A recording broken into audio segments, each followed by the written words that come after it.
dak pirte aho ka kang hon ke ave nang lo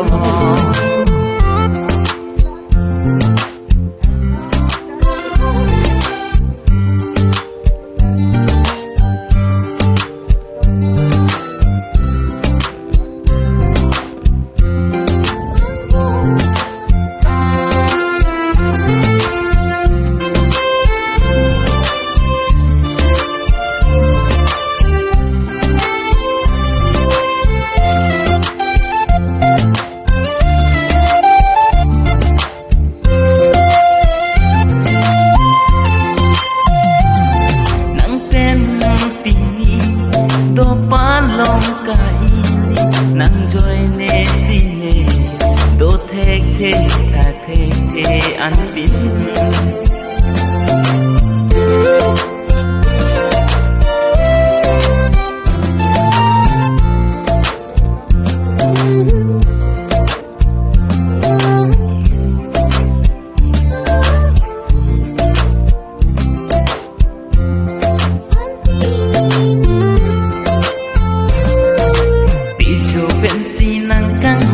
cái lông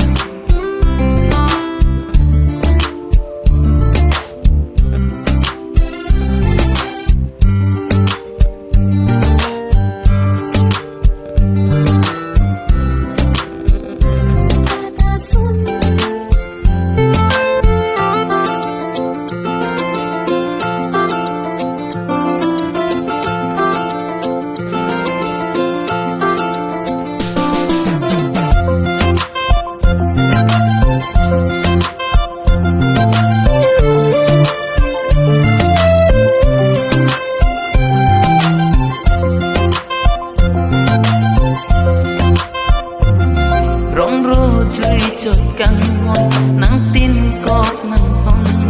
học sen nắng hàng bị ninh thiêu long càng hôn long lô bị ni ăn gì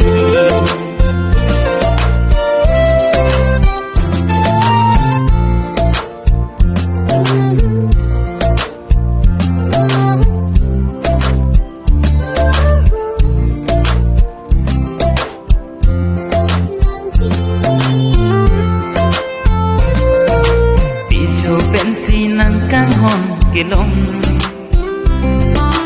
chết tông vết năng ít tung cái a lông đổ ba lông cà pu trong he chính hòn vết năng cái a son sông đun năng bằng sông xì rát a son